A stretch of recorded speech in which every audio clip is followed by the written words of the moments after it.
Assalamualaikum warahmatullahi wabarakatuh. Alhamdulillah wassalatu wassalamu ala sayyidina maulana Rasulillah wa ala alihi wa ashabihi wa man tabi'ahu wa nasarahu wa walah amma ba'dah. Fa nawaina ta'alluma wa ta'lima wa tadhakkura wa tadhkira wa nafa'a wal intifa' wal ifadata wal istifadah wal hatha ala tamassuki bi kitabillahi wa sunnati rasulih sallallahu alaihi wa alihi wa sahbihi wasallam wa du'a ilal huda wa dalalata 'alal khair ibtigha'a mardatillahi wa qurbihi wa thawabih. Subhanaka la ilma lana illa ma 'allamtana innaka antal alimul hakim wa la haula wa la quwwata illa billahil aliyyil azim. Allahumma inna na'udzubika min ilmin la yanfa' qalbin la yakhsha wa nafsin la tashba' wa 'ainin la tadma wa amalin la turfa' wa min du'ain la yustajabu laha bi rahmatika ya arhamar rahimin. Allahumma inna nas'aluka al-ilma ladunni wal mashraba as-safiyal hani ya wahhabu ya ghani.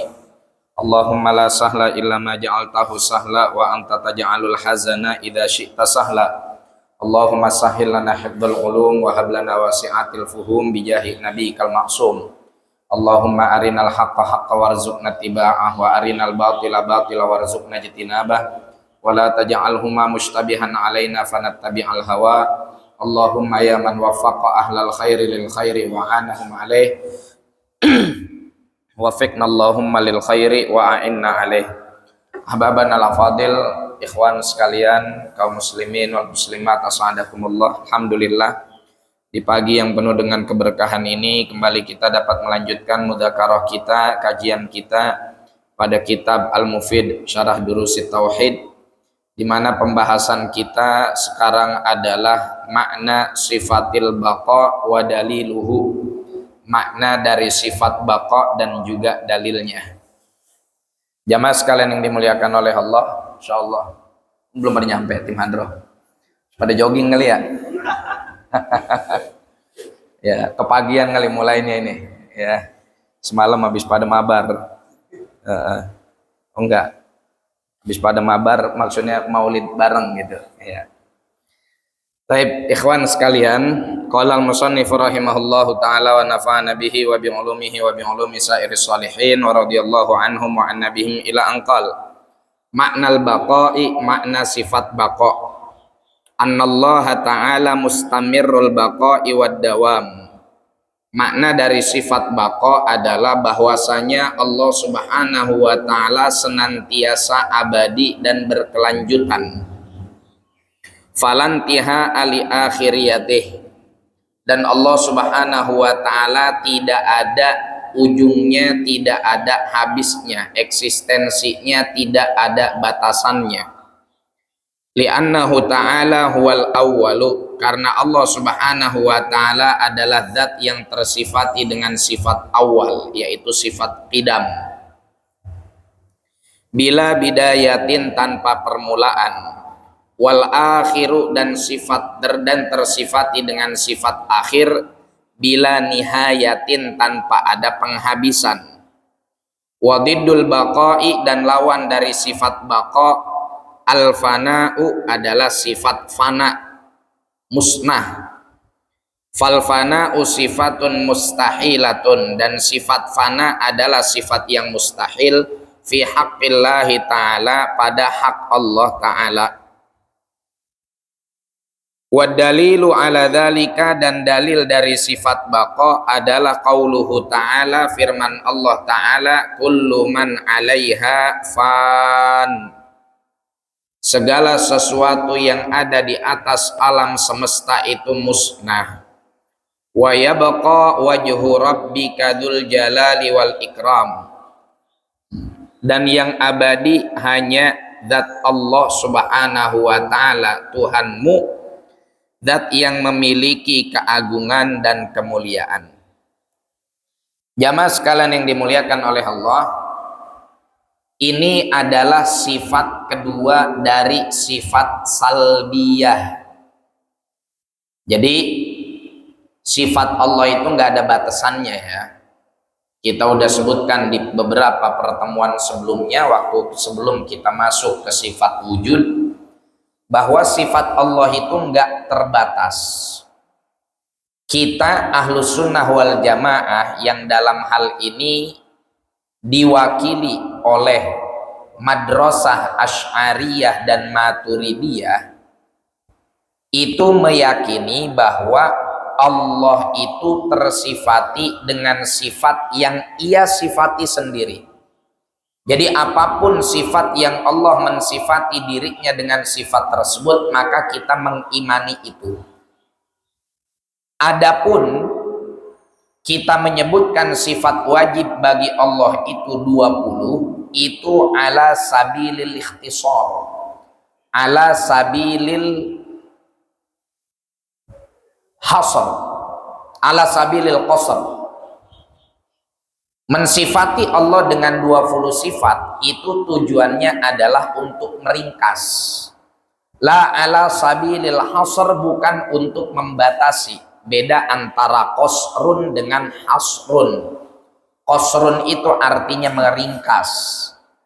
Ya, kayak sholat ada namanya sholat qasar. Dari yang tadinya 4 diringkas jadi 2. Tapi ada syaratnya.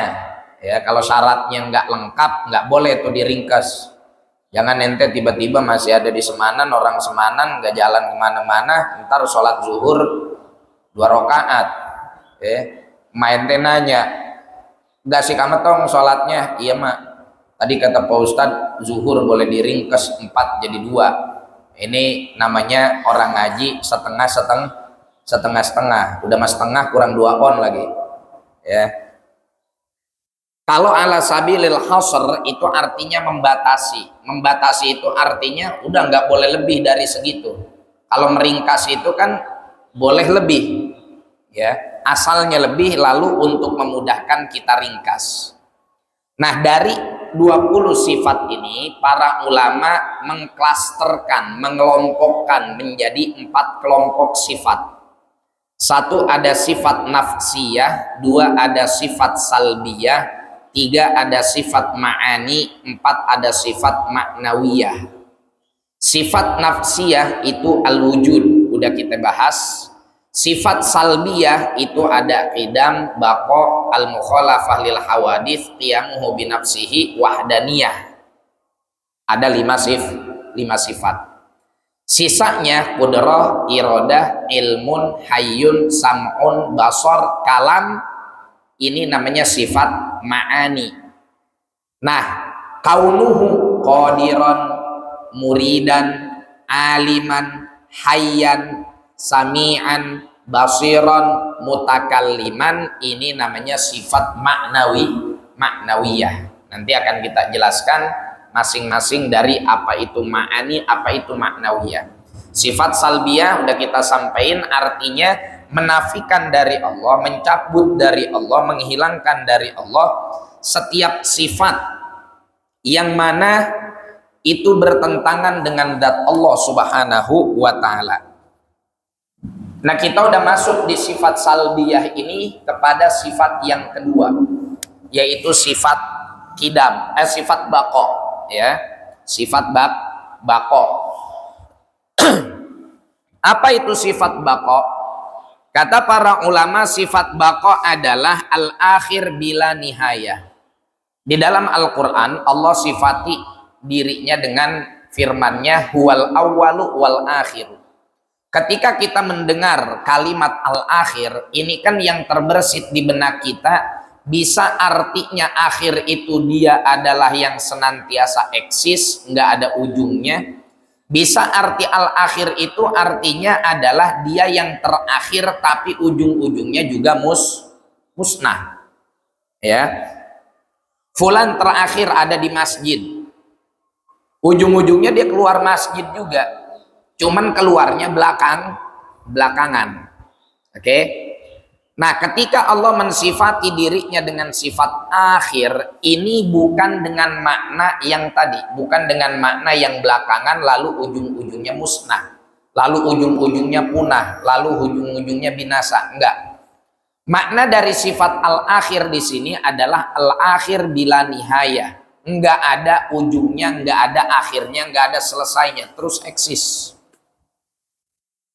Nah, dikatakan juga oleh para ulama Al-baqa adalah mustamirrul baqa iwad dawam, senantiasa eksistensinya berkelanjutan. Beda dengan makhluk. Makhluk itu sebagaimana Allah katakan di dalam Al-Quran, kullu man 'alaiha fan, setiap sesuatu itu pasti ada masanya untuk kemudian dia binasa. Nggak selalu yang namanya makhluk itu eksis. Buktinya MU dulu eksis, sekarang dibantai mulu. Ya, semalam dibantai lagi 3-1. Dapat penalti nggak gol lagi. Ya. Jadi nggak ada tuh yang namanya eksistensi bagi selain Allah Subhanahu wa ta'ala. Tapi Pak Ustadz, saya mau nanya. Nanya apa? Surga dan neraka. Itu dikatakan bahwa sekarang surga dan neraka itu sudah diciptakan oleh Allah Subhanahu wa ta'ala. Makanya majelis yang ada di dunia disebut taman di antara taman-taman surga. Surganya udah ada, tamannya nyampe ke sini. Ya, surganya udah diciptakan, tamannya ada di babut takwa, tamannya ada di majelis taklim, tamannya ada di majelis dzikir, tamannya ada di majelis ilmu. Tapi berarti dia nanti hari kiamat musnah nggak? Surga dan neraka hari kiamat tidak musnah. Loh kalau gitu dia berkelanjutan tanpa akhir. Iya, dia berkelanjutan tanpa akhir. Kalau begitu dia tersifati dengan sifat baqo. Dia tersifati dengan sifat baqo, tapi baqa'uhuma bi ibqa'illahi ta'ala. Eksistensinya surga dan neraka itu disebabkan karena Allah lah yang menghendaki baginya untuk eksis. Allah lah yang menghendaki bagi surga dan neraka itu untuk selalu ada. Sama seperti para penghuninya. Penghuni surga abadi selama-lamanya. Ya. Dalam Al-Quran disebutkan khalidina fiha abada radhiyallahu anhum wa radu an. Sama penghuni neraka juga. Innalladzina kafaru min ahlil kitab wal musyrikina fi nari jahannam khalidina fiha. Orang-orang kafir min ahlil kitab wal musyrikin dan orang-orang musyrik fi nari jahannam, mereka di neraka jahannam, khalidina fiha, mereka abadi di sono. Loh ini menyaingi keabadian Tuhan? Tidak. Abadinya kita sebagai makhluk, abadinya surga, abadinya neraka itu masuk ke dalam lingkaran jaiz aklan. Sebagaimana kita baca atau kita bahas pada muqaddimah ilmu tauhid bahwa hukum akal dibagi 3. Ada wajib, ada mustahil, ada jaiz. Nah Allah abadinya itu hukumnya wajib akli, artinya nggak terbayangkan secara logika dengan nalar kita, dengan akal sehat kita. Kemudian zat yang disebut sebagai Tuhan itu musnah. Beda dengan kita ini abadinya jaiz aklan, secara logika namanya kita manusia bisa musnah bisa abadi, tergantung bagaimana kehendak Allah Subhanahu wa ta'ala. Nah ini yang harus kita fahami. Maka dari itu ayuhal ahbab, dengan kita mempelajari ilmu tauhid, kita akan menyadari bahwa untuk apa pula kemudian kita menghambakan diri kita kepada sesuatu yang tidak abadi. Untuk apa kita tunduk kepada sesuatu yang ujung-ujungnya akan musnah? Untuk apa kita taat kepada sesuatu yang ujung-ujungnya dia pun akan binasa dan akan punah? Maka hamba yang hakiki adalah mereka yang senantiasa menyerahkan dirinya hanya kepada zat yang abadinya memang dari zatnya sendiri. Jadi ngapain kita nyembah jabatan, ngapain kita nyembah kedudukan, ngapain kita nyembah harta, ngapain kita nyembah manusia, dalam artian walaupun kita tidak menganggap dia sebagai Tuhan, tapi dengan kita kemudian tunduk kepada setiap aturan dari yang kita sebutkan tadi selain Allah, sehingga harus kita berbuat maksiat, hanya karena untuk ngikutin apa yang dia mau, ini adalah sebuah kebodohan yang nyata. Ya, sebuah kebodohan yang nyata. Ngapain saya harus tunduk kepada manusia sampai-sampai saya harus menanggalkan akidah saya, sampai-sampai saya harus meninggalkan iman saya hanya untuk ngikutin apa maunya dia, sedangkan dia sendiri adalah manusia yang ujung-ujungnya juga bakal masuk ke dalam keranda. Ya. Berapa banyak orang yang menghambakan dan memperbudak dirinya di hadapan manusia. Taat banget sama ketua partai. Ya, kata ketua partai, lo korupsi deh buat ngongkosin partai kita. Siap nyonya, siap tuan, siap komandan, siap juragan. Berbuat maksiat, anggaran dimarkup, hukum dipermainkan, kemudian apalagi masyarakat dirugikan, kroni-kroni yang justru diuntungkan. Taib, ente diperbudak oleh manusia. Lihat nih orang yang ente tunduk kepada dia bahkan dalam hal kemaksiatan. Apa yang bisa dia perbuat untuk diri ente? Jangankan buat diri ente, apa yang bisa dia perbuat untuk dirinya sendiri? Sanggup dan mampukah dia menghindari dirinya dari kematian? Sanggup nggak dia menghindari dirinya dari kepunahan dan dari kemusnahan? Atau nggak bisa? Qurun wa hadarat madat alaina. Udah berapa banyak abad dan peradaban yang berlalu di antara kita ini dalam sejarah, ya. Dalam sejarah tercatat ada banyak sekali imperium, banyak sekali kekuasaan yang memiliki masa memerintah dengan waktu yang sangat lama. Ada kekaisaran Romawi, ada kekaisaran Persia, ada peradaban Barat dengan kapitalismenya, ada peradaban Timur dengan sosialismenya. Siapa di antara mereka yang hari ini masih eksis? Siapa di antara mereka yang hingga saat ini dapat mempertahankan peradaban tersebut?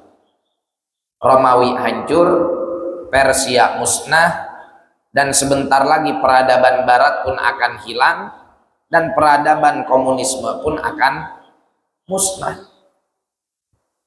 Maka untuk apa jamaah sekalian, teman-teman sekalian, ikhwan sekalian, kita tunduk kepada manusia yang mereka justru mengajak kita untuk durhaka kepada Allah Subhanahu wa ta'ala. Orang yang tauhidnya kuat nggak gampang diajak maksiat. Coy, kobam lah, gak usah banyak-banyak, seloki aja lo minum. Nggak mau cemen lo, cemen, ntar gua nggak temenin lo. Atau diajak maksiat sama atasan. Kamu mau naik jabatan nggak? Ya mau lah pak, temenin saya dong meeting. Kemana pak? Ke Bandung. Ke Bandung. Oh siap pak. Nyampe di Bandung cuma disewa kamarnya satu kamar. Loh kok pak satu kamar pak, nggak dipisahin? Udahlah, kamu sini temenin saya kapan lagi? Kamu kan sekretaris saya yang paling lihai. Kalau kamu Ilo kan manajer, nyewanya Oyo, ente ya. Minimal Grand Mercure lah. Ya, kalau Oyo mah sewaan remaja masjid ya. La ilaha illallah. Kalau ente kamarnya kita pisahin, ntar saya kalau ada perlu jauh, udah kamu di sini aja ya. Jadi Lord siapa tuh? Lord Suroso. Jadi Lord Suroso. Nah, udah kamu di sini aja ya. Berapa banyak orang yang kemudian menjual dirinya melakukan kemaksiatan hanya demi jabatan, hanya demi harta, hanya demi dunia. Termasuk mereka-mereka yang mempertontonkan auratnya di hadapan umum itu karena kelemahan tauhid mereka. Ya. Mereka kemudian merasa bahwa yang membuat mereka bahagia itu adalah pundi-pundi rupiah semata. Yang membuat mereka bahagia itu adalah harta dan dunia. Mereka anggap harta dan dunia tersebut bisa membuat mereka abadi.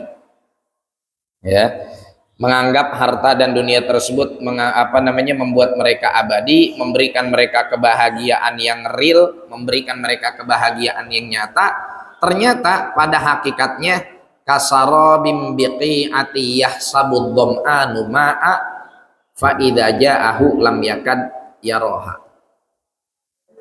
Apa yang mereka anggap dari pernak-pernik dunia termasuk hawa nafsu itu membuat diri mereka akhirnya merasa itu yang bikin mereka abadi, itu tidak lebih, apa yang mereka bayangkan gak lebih dari hanya sekedar fata morgana, kasarabin, gak lebih dari sekedar fata morgana. Apa sih itu fata morgana?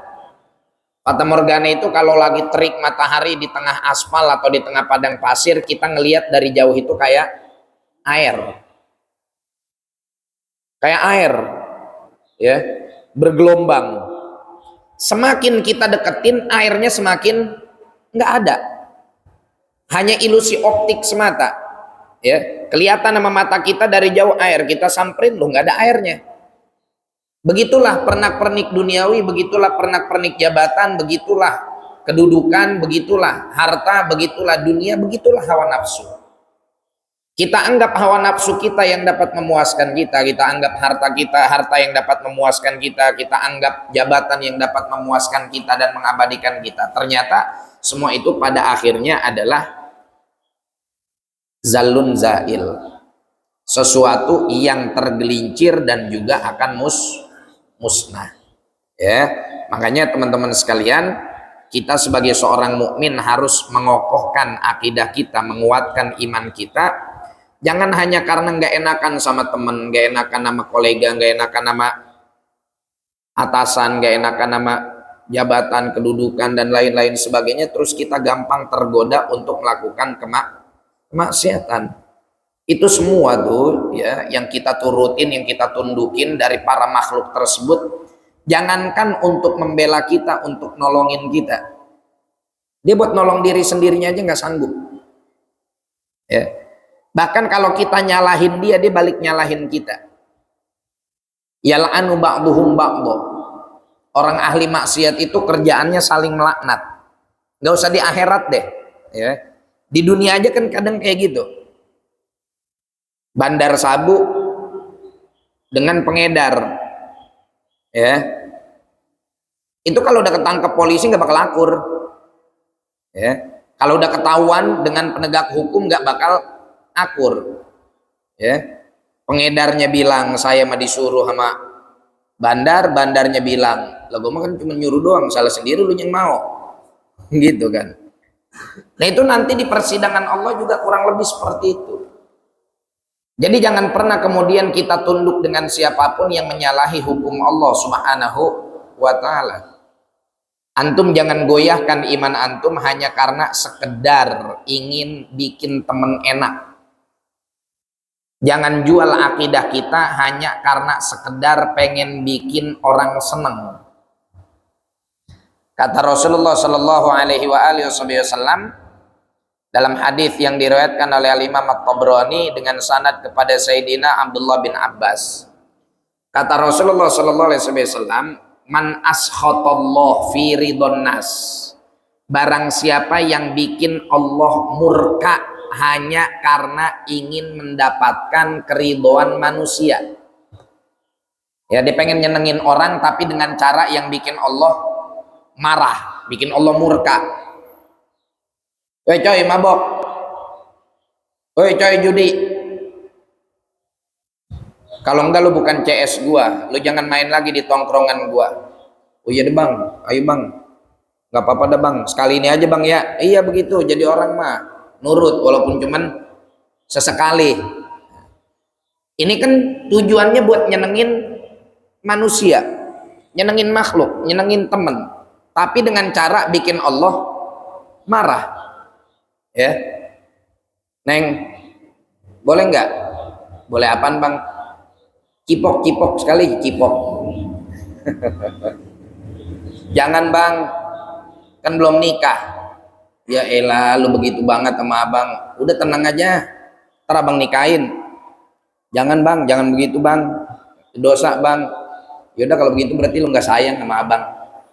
Ya jangan bang, yaudah bang putusin lah, lu cari aja cowok yang lain. Jangan bang. Nah, ini namanya nyari keridhaan makhluk dengan cara bikin Allah marah. Yaudah bang, nggak apa-apa, sekali ini aja bang ya. Iya begitu dong. Dicipok nempel bibirnya, nggak terlepas ya.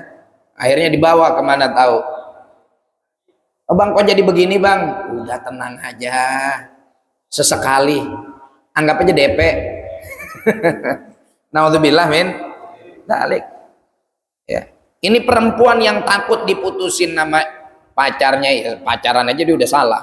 Ya, perempuan yang takut kehilangan pasangannya, lalu dia menjual dirinya, lalu dia mengorbankan martabatnya di hadapan Allah Subhanahu wa taala dengan melakukan kemaksiatan tersebut. Apa yang terjadi? Kata Rasulullah Shallallahu alaihi wasallam, kata Rasulullah, sakhitallahu alaihi. Allah akan murka sama orang yang kayak begini nih. Orang yang nyenengin orang lain dengan cara bikin Allah marah. Sakhitallahu alaihi. Apa cukup sampai situ doang? Enggak. Wa askhata ala man ardo anhu fi sukhtillah. Dan Allah pun akan membuat orang yang dia turutin tersebut jadi mencela dan memurkai dia. Kita diajak maksiat sama bos, sama atasan, diajak maksiat sama temen, terus kita turutin maunya dia karena ngerasa nggak enakan. Allah bakal marah sama kita, dan Allah bakal bikin orang-orang yang tadi kita harapkan keridhaan mereka tersebut juga bakal marah sama kita, bakal murka sama kita. Ya, wahada musyahad bil uyun. Ini udah jelas, nampak, fakta, tersaksikan oleh mata kita. Misal ya, orang ngejabat dengan jabatan duniawi. Tapi orang kalau pengen nyari jabatan itu kan pasti akan memframing dirinya dengan framing yang bagus-bagus, ya kan, yang keren-keren, ya. Misal masuk ke gorong-gorong, misal aja nih mah, contoh, ya, ada banjir, dia ikut ngapain? Ikut turun ke masyarakat, ya, terus sama media, masya Allah nih calon presiden kita nih, ya, calon pemimpin kita nih, calon pejabat kita nih, merakyat. Baik, dia melakukan itu untuk apa? Kejujuran atau kebohongan? Oh, itu cuma sekedar framing agar dia terbingkai bahwa sebagai sosok yang humble, sebagai sosok yang merakyat. Tapi dibalik itu semua tujuannya adalah untuk korupsi besar-besaran, melanggengkan dinasti dan jabatan. Maka apa yang terjadi? Allah bakal murka sama dia. Dan Allah akan menjadikan masyarakat yang tadinya dia harapkan keridhaan masyarakat tersebut dengan dia ikut turun ke jalan dan lain-lainnya, masyarakat juga jadi murka sama dia. Ya. Nah, oleh karena itu jangan pernah sekali-kali kita nurut sama makhluk dalam maksiat kepada Sang Khaliq. La ta'ata li makhluqin fi maksiatil Khaliq. Nggak ada taat sama makhluk manapun kalau itu bertentangan dengan maksiat kepada Allah. Mau bentuknya pakaiannya apapun nggak ada.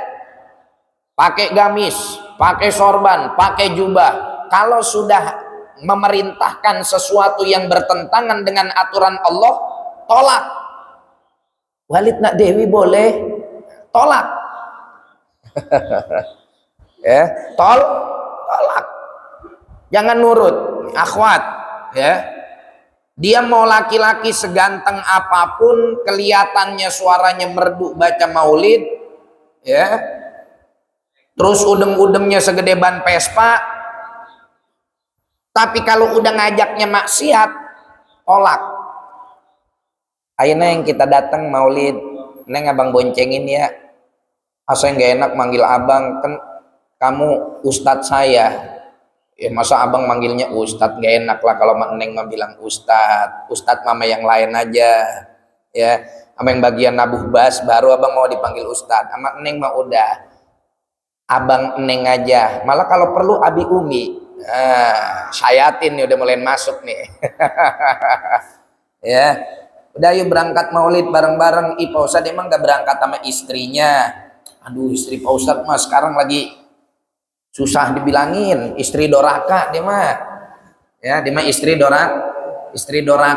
Malah abang mah pengen banget Neng yang jadi istri abang. Kelihatan banget Neng mah soleha, anak majelis. Kalau kata anak muda zaman sekarang mah Neng mah speknya spek yalel. Spek yalel. Pak Ustadz malu jangan, masa kita naik motor berduaan. Enggak naik motor, naik mobil. Ya masa naik mobil berduaan, jangan bukan mahram. Udah nggak apa-apa, tenang aja, sama Ustadz mah aman. Ini udah muqaddimah syayatin. Ya, ini udah permulaan iblis.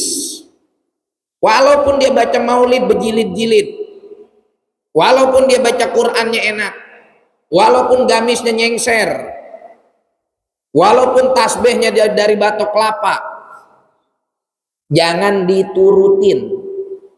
Jangan diturutin. Itu bukan ustadz itu, ya. Itu setan pakai jubah Abu Jahal. Setan pakai jubah Abu Lahab. Jangan diikutin.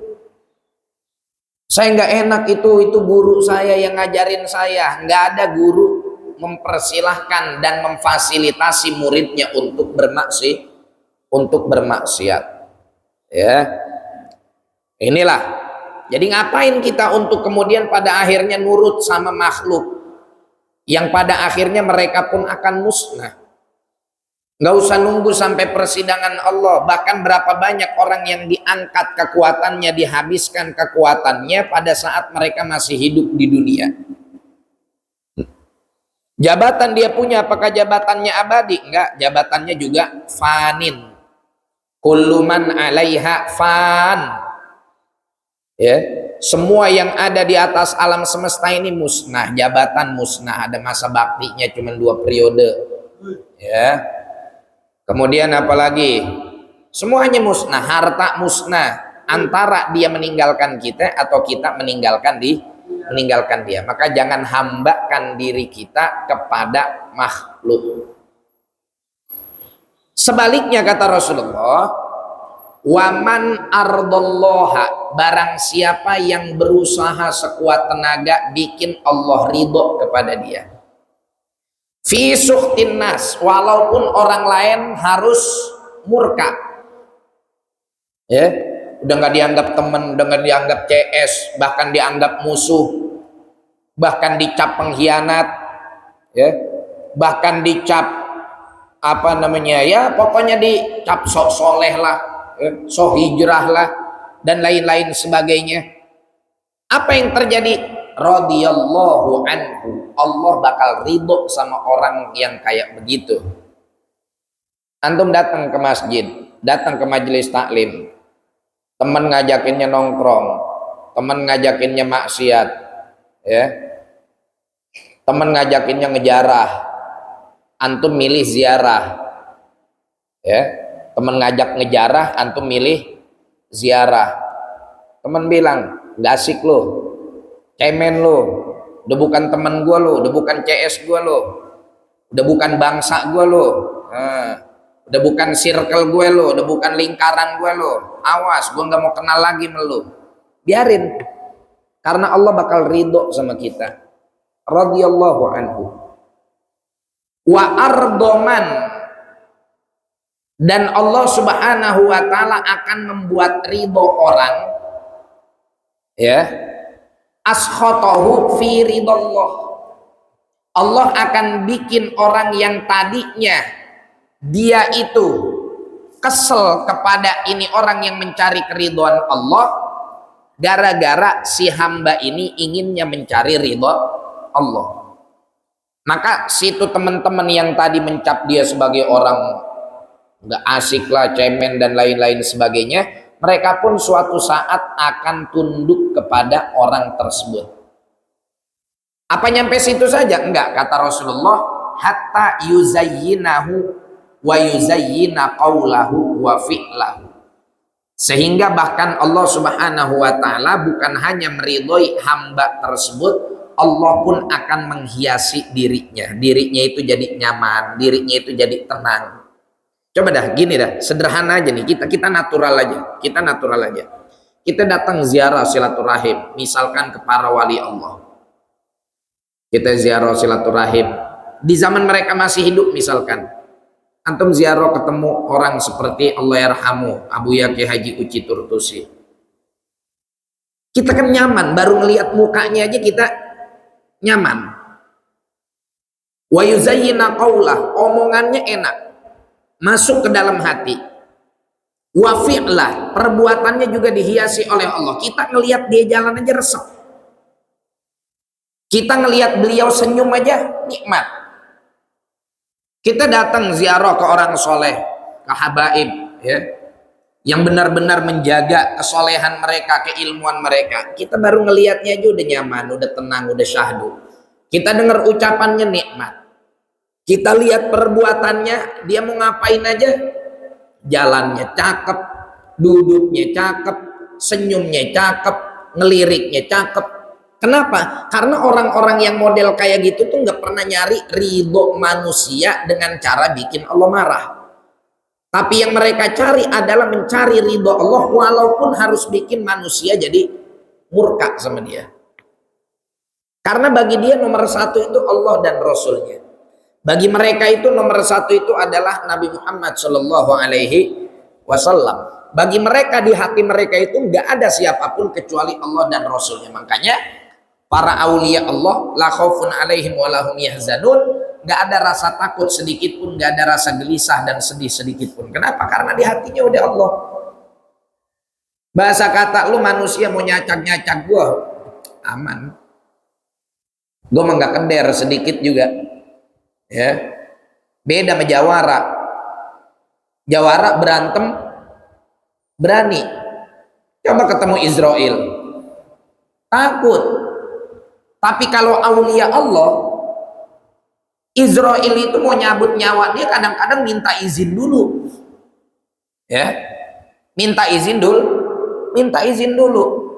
Nabi Shallallahu Alaihi Wasallam ketika ajalnya tiba, malaikat Israel ngomong dulu, waduh orang tega saya Rasulullah, gimana ini? Udah waktunya pulang berjumpa dengan Allah Subhanahu wa Ta'ala. Dan banyak kisah-kisah karamah para aulia, ya, kumpulan keramat para wali yang mereka itu kalau mau meninggal itu malaikat Israel itu ya minta izin dulu sama mereka atau minta izin sama wali yang makomnya lebih tinggi dari mereka. Ya Syekh, izinin ana mau nyabut nyawa wali tersebut. Ya. Bukannya dia yang takut ketemu Jibril, bukan dia yang takut ketemu Israel yang sungkan ketemu dia. Tapi kalau jawara yang kerjaannya maksiat, ngebunuh orang, nyawer, mabok dan lain-lain sebagainya, mungkin dia punya nyali, dia punya keberanian kalau berantem, kalau ribut sama orang. Coba ketemu Jibril, lari tunggang langgang, takut dia kematian. Di mana letak perbedaannya? Letak perbedaannya yang satu syuja min ajlillah, dia gentleman, dia pemberani, tapi karena Allah. Ada masa di mana dia takut, tapi takutnya juga karena Allah. Kalau yang satu preman, jawara, takutnya bukan dia punya keberanian, beraninya bukan karena Allah, ya.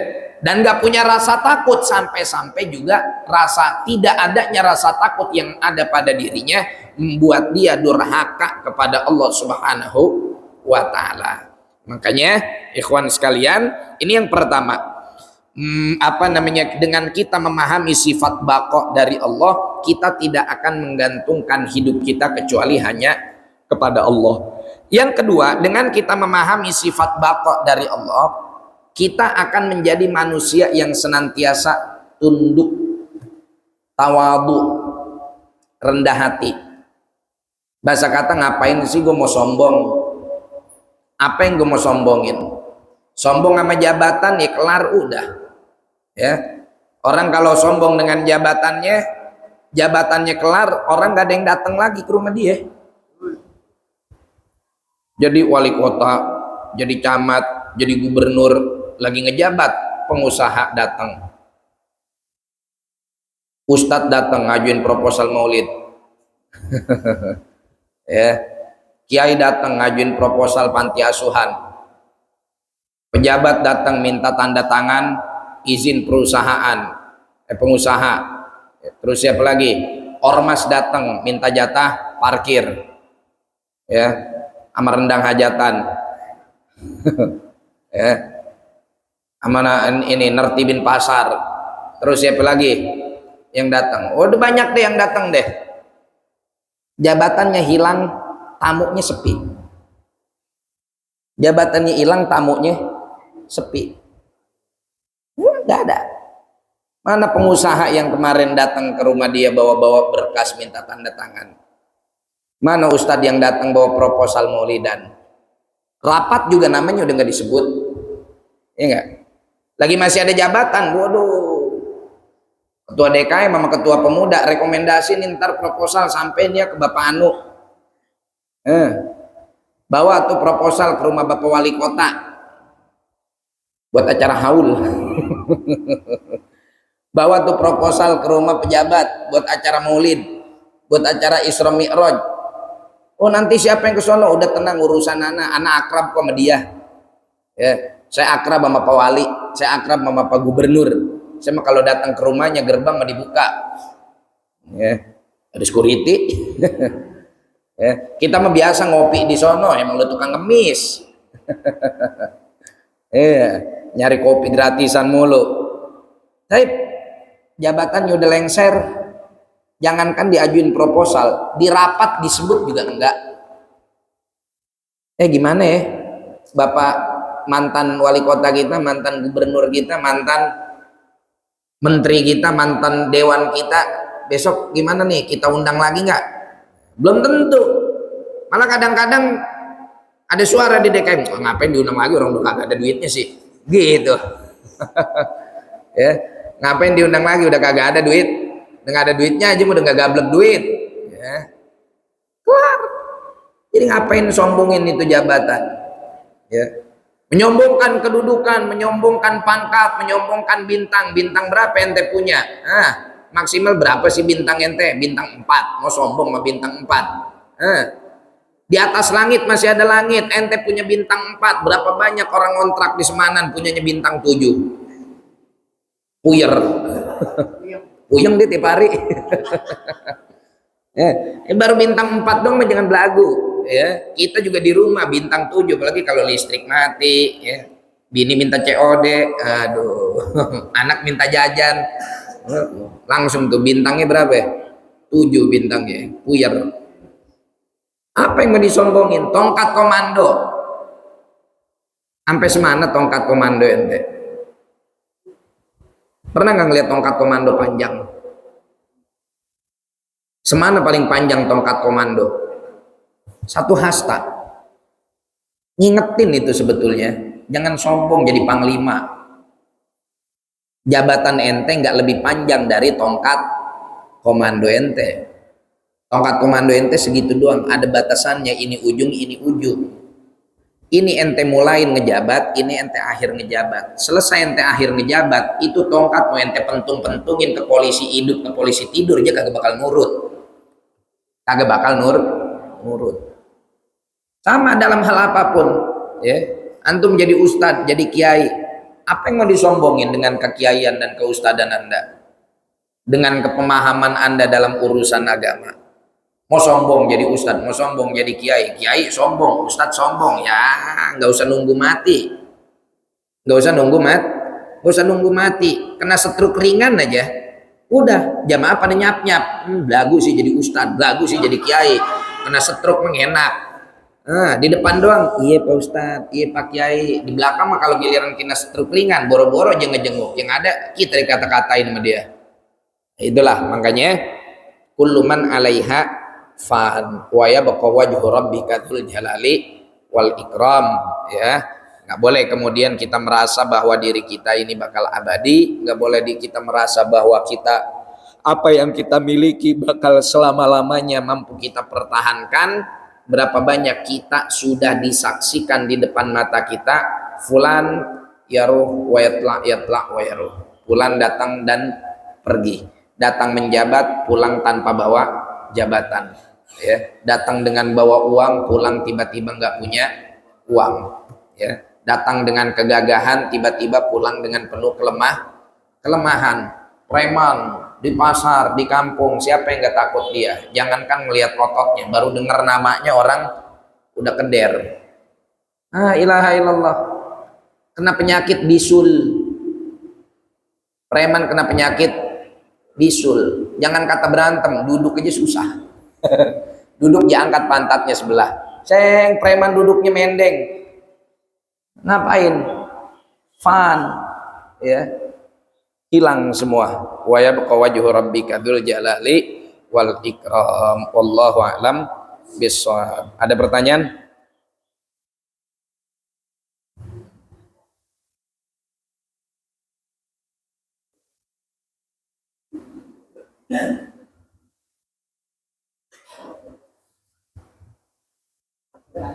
Ya. Waalaikumsalam warahmatullahi wabarakatuh. Oke.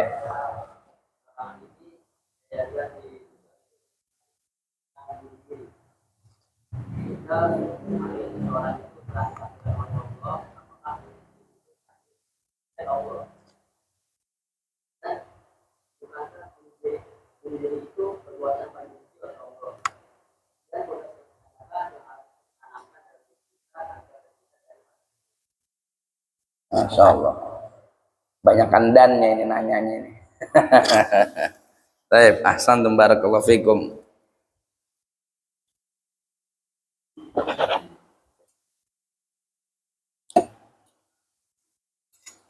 Baik.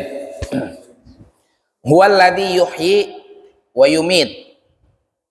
Allah bilang dalam Al-Qur'an, Ia adalah zat yang maha menghidupkan dan yang maha mematikan.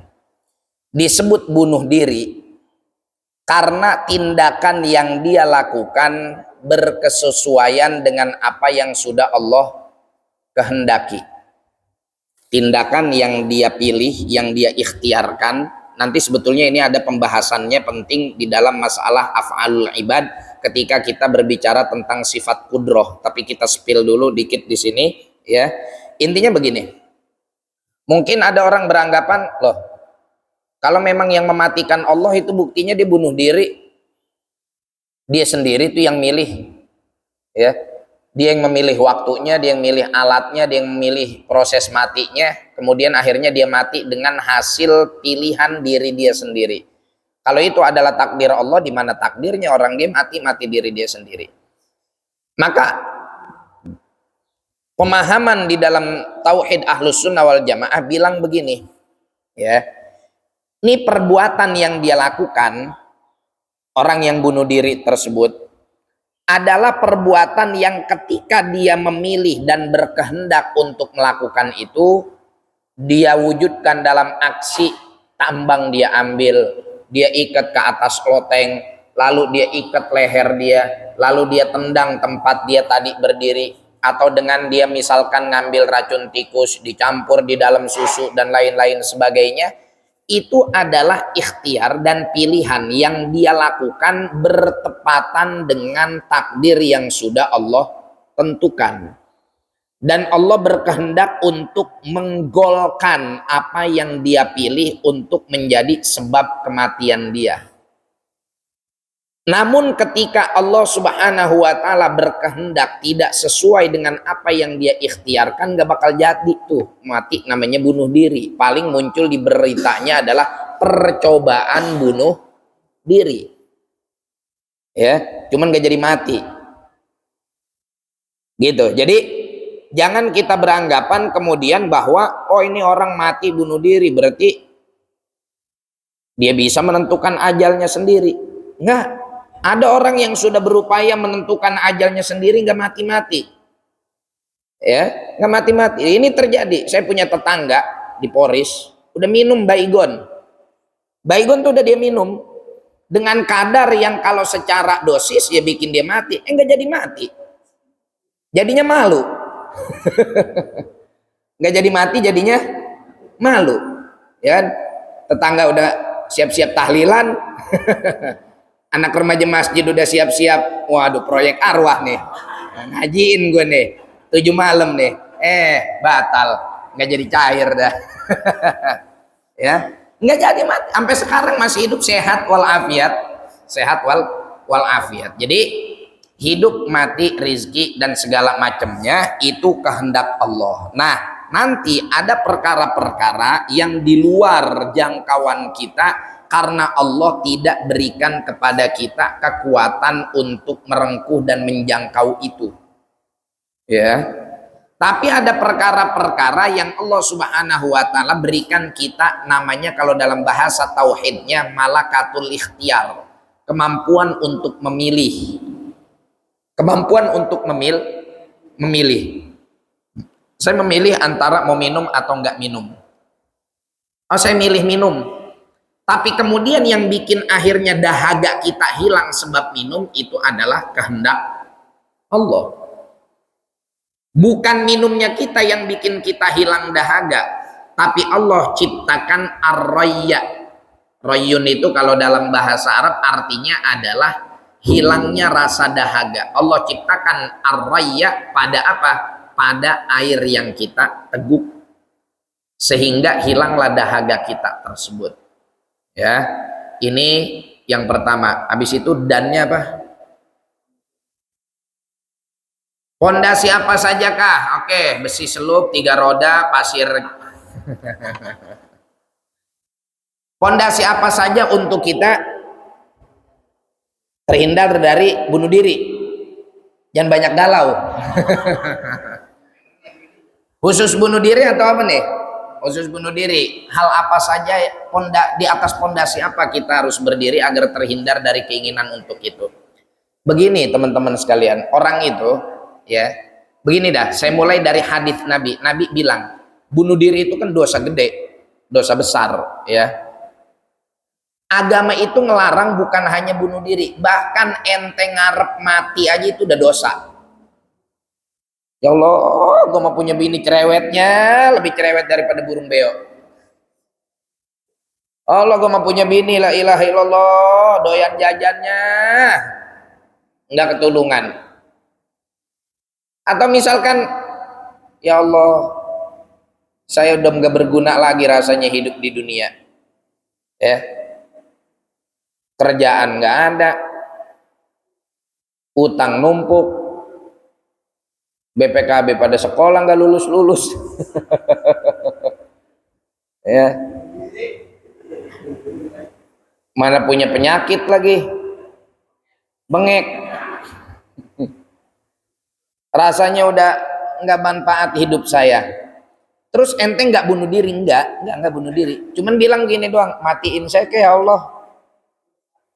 Itu udah dosa. Karena kata Rasulullah, la yatamannayanna ahadukumul mauta lidurrin nazala bihi. Jangan gara-gara ada musibah ente ngarep mati. Fa in kana la budda mutamanniyan, kalau memang Anda harus berharap dan berangan-angan, pokoknya saya aduh udah suntuk banget nih, apa yang bisa saya harapin selain kematian? Kalau memang harus berangan-angan, falyakul, maka hendaknya dia mengatakan Allahumma in kanatil hayatu khairan li fa ahyini wa in kanatil mamatu khairan li fa amitni. Ya Allah, kalau hidup lebih baik buat saya, hidupin saya. Maksudnya ya udah panjangin umur saya. Kalau mati lebih baik buat saya, ya engkau matiin saya. Gitu cara doanya. Jangan udah matiin saya aja ya Rob, saya udah suntuk betul, udah pusing banget. Nggak boleh, dosa. Itu satu konsep kaidah yang Nabi ajarin. Yang kedua nih, kita taruh Nabi Muhammad di depan biji mata kita. Maksudnya gimana Nabi Muhammad depan biji mata kita? Siapa di sini manusia yang musibahnya melebihi musibah Nabi Muhammad? Nah, Sampai kita berangan-angan pengen bunuh diri. Siapa? Karena miskin. Emang Nabi Muhammad sekaya apa? Semiskin-miskinnya kita kagak bakal nggak makan 3 hari 3 malam. Nggak bakal, saya yakin. Apalagi kalau ente jatuh miskinnya hari Kemis, Jumat masih ada Jumat berkah. Enggak. Ente jatuh miskin nih hari Kemis nih, nggak bakal tuh 3 hari 3 malam nggak makan. Ente jatuh miskin hari Kemis, sabar, besok datang ke Babu Takwa ada Jumat berkah, makan ente. Iya nggak? Si bisa makan lah hari Jumat doang, ya kan? Nah habis itu apa? Hari Minggu datang ke pengajian, makan kebuli. Malam Sabtu datang ke maulidan, nggak apa-apa dikatain romli juga, rombongan liar. Gitu. Dan alhamdulillah kita di Indonesia kalau bukan tuh orang yang menutup diri di rumah, nggak bergaul, nggak bakal kelaparan. Ini enggak, orang yang musibah mati kelaparan itu kan biasanya gara-gara sakit, tetangganya mungkin nggak tahu ya, atau belaga nggak tahu, tapi dianya menutup diri di rumah. Tapi kalau dia mau ikhtiar keluar, pasti minimal makan dia dapat, minimal itu pasti itu ya dapat, biar kata cuman sebungkus seblak doang juga mesti dapat. La ilaha illallah. Apalagi kalau orang silaturahimnya kuat ya, orang silaturahimnya kuat, sesusah-susahnya dia pasti ada temen yang nolong ya, cuman asal jangan celutak aja ya. Udah tahu punya temen banyak, males kerja, maunya minta mulu. Iya, gue belum gawe nih, rokok lah setengah bungkus, iya tuh pakai, dapat 2 hari ngomong lagi, gue belum gawe nih, rokok lah setengah bungkus. Lah rokok gue bisa sama elu. Oh, kasbon mulu. Ya. Ya jangan jangan kemudian kita terlena dengan bantuan orang juga. Ya, orang juga pasti bantu kok kalau kita kelihatan kita nih ikhtiar, kita nih usaha, ya kan? Kecuali emang entenya yang males ya, orang juga ngebantunya juga kesel, karena itu namanya aleman, tuman, ya. Tapi kalau ente kelihatan kerja, misalkan, cuman ya mohon maaf kerjanya ternyata belum rezekinya, ikhtiar kesini salah, ya. Kayak si Asrul dah, Asrul. Enggak. Kapan udah nyampe belum? Film kiamat udah dekat, Asrul mati kelaparan. Belum kan? Hidup mulu dia kan.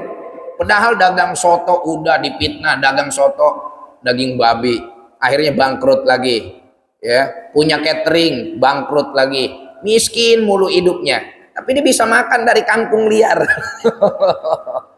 Ya, itu kan potret kehidupan kita. Alhamdulillah nggak ada orang yang mati gara-gara kelaparan ya, di kita di Indonesia terutama, apalagi kita kan emang negeri yang istilahnya masyarakatnya tidak individualis ya. Kita emang sering gotong royong, nimbrung riung dan lain-lain sebagainya. Yang penting itu kuncinya, jangan tuman, jangan memanfaatkan kesempatan dan keadaan, kerja kagak apa kagak, maunya dibantuin orang mulu ya. Malam nongkrong satu batang dari dia, satu batang dari ini, satu batang dari ini, dia cuman modal korek doang. Itu juga korek boleh ngembat dari tongkrongan sebelah ya, curanrek. Nah ini satu konsep bahwa kembali lagi tadi kita taruh Rasulullah depan mata kita, karena seberat apapun ujian kita lebih berat ujian Rasulullah. Sayyidatina Fatimah itu sama Rasulullah pernah nggak makan kecuali minum air putih hampir seminggu. Nggak ada apa-apa di rumah. Ayyamul maja'ah, zaman paceklik. Ya, krisis di dalam rumah Rasulullah secara ekonomi. Keluar Nabi Muhammad Shallallahu Alaihi Wasallam, ngelihat Sayyidina Abu Bakar keluar juga, sama lagi kelaparan. Tiba-tiba ada Sayyidina Umar kelaparan juga, kayak keluar juga, ternyata sama lagi kelaparan. Ada seorang sahabat yang punya, kebetulan lagi ada bahan makanan pokok berlebih. Akhirnya Rasulullah diundang makan ke situ sama Sayyidina Abu Bakar sama Sayyidina Umar. Dikasih makanan, Rasulullah makan sedikit, sisanya nyuruh untuk dibawa ke rumah karena putrinya Sayyidatina Fatimah belum makan. Terus apa ujian ente yang lebih berat? Diomelin bini. Ya. Jangan ente dah kayak yang lain dah, entenya dah. Bini tukang ngomel, bini marah-marah. Nabi juga pernah dimarahin bini. Sayyidina Ali nih, Sayyidina Ali, gelarnya apa? Pintu gerbang ilmu. Kalau kita boro-boro pintu gerbangnya, emperannya juga kagak gitu Maya. Itu pernah Sayyidina Ali tidur di masjid, diusir sama Sayyidatina Fatimah. Tidur di atas lantai, dibangunin sama Nabi, "Qum ya Abat Turab." Bangun, Bapak Debu. Ngapain tidur di sini? Biasa Nabi ini lagi ngambek. Akhirnya dianterin sama Rasulullah, itu menantunya ketemu sama putrinya. Udah jangan berantem lagi, ngapa udah gede malu, bahasa kata mah begitu. Udah akur lagi. Ya. Terus apa permusuhan apa yang paling ente merasa diintimidasi sampai harus bunuh diri? Nggak ada. Kita punya ujian dari keluarga. Nabi juga ujian dari keluarganya gede. Encang-encingnya sama parku-parku. Ya. Encangnya tuh Abu Lahab sama parkunya kayak petahu. Dulu mah Nabi ditimang-timang, ya. Begitu Nabi dakwah, Nabi bawa risalah, dimusuhin. Lagi cerita Nabi Muhammad Mahi, ya. Abu Lahab memang begitu ya. Ini cerita Nabi sama pamannya Abu Lahab, ya enggak. Biar jadi pelajaran buat kita kalau ketemu yang sama gitu maksudnya. Gitu. Jadi ada udah ya. Ya memang umumnya orang sampai stres kayak begitu itu biasanya masalah finansial. Masalah finansial memang ya. Itu pakai sial. Saldo nggak nambah-nambah, emang itu masalah finansial memang gitu. Jadi ya udah apa namanya, kita ikhtiarin, nggak akan ada yang namanya kata-kata motivasi mah banyak dah ya, kata-kata motivasi banyak, tapi saran saya udah jadiin Nabi Muhammad di depan mata kita. Segede apapun ujian kita nggak bakal pernah sampai di level ujiannya Rasulullah Shallallahu Alaihi Wasallam. Wallahu a'lam bishawab. Ada lagi? Ada ini mau bertanya.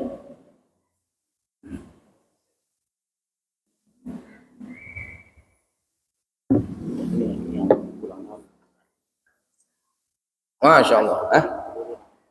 Wih, mantap ini. Ada yang ulang tahun ya? Ulang tahun, kita bacain doa suratul Fatihah buat saudara-saudara kita yang ulang tahun. Septiandi, Akhina Septiandi, Akhina Khalilullah, terus Akhina Septian Mudiorno, apa Murdiono? Ketua P3 ini baru kepilih Murdiono. Septian Murdiono. Saya kalau ada orang tahun lebih baik kita bacain Fatihah daripada dinyanyiin. Kalau dinyanyiin bikin orang tersinggung walaupun pakai bahasa Arab. Mak beruk, bapak beruk gitu. Jangan, ntar tersinggung dia ya. Jangan dihadrohin ya, jangan dihadrohin. Mak beruk, bapak beruk, jangan. Ya kita doain mudah-mudahan saudara-saudara kita yang pada ulang tahun, kawan-kawan kita, sahabat-sahabat kita, mudah-mudahan diberikan umur yang berkah oleh Allah, sehat walafiat, berkah rizki. Yang belum punya jodoh segera punya jodoh, yang udah punya jodoh mudah-mudahan jodohnya diberkahi oleh Allah Subhanahu wa taala. Juga buat para donatur kita, mudah-mudahan diberkahi rizkinya oleh Allah. Buat kita semua dipanjangkan umur oleh Allah dalam sehat walafiat, dalam taat kepada Allah Subhanahu wa ta'ala. Ala hadhihi niyah wa ala manabihi aslafuna salihun fi nawayahumus salihah, khususan ila akhina Septiandi wa akhina Khalilullah, akhina Septian Murdiono, wa ila jami' ashabina wa ahbabina wa ikhwanina fi hadal masjid wa fi hadal majlis wa fi ghairihi minal majalis wal masajid. Ala hadhihi niyah wa ala kulli niyatin salihah wa ila hadratin Nabi Muhammadin sallallahu alaihi wa alihi wa sahbihi wasallam bisirril Fatihah. A'udzu billahi minasyaitonir rajim. Bismillahirrahmanirrahim. Alhamdulillahi rabbil alamin. Arrahmanir rahim. Maliki yaumiddin. Iyyaka na'budu wa iyyaka nasta'in ihdinas siratal mustaqim siratal ladzina an'amta 'alaihim ghairil maghdubi 'alaihim waladdallin amin. Subhanakallahumma bihamdika asyhadu an la ilaha illa anta astaghfiruka wa atubu ilaik. Wal 'afwu minkum. Assalamualaikum warahmatullahi wabarakatuh.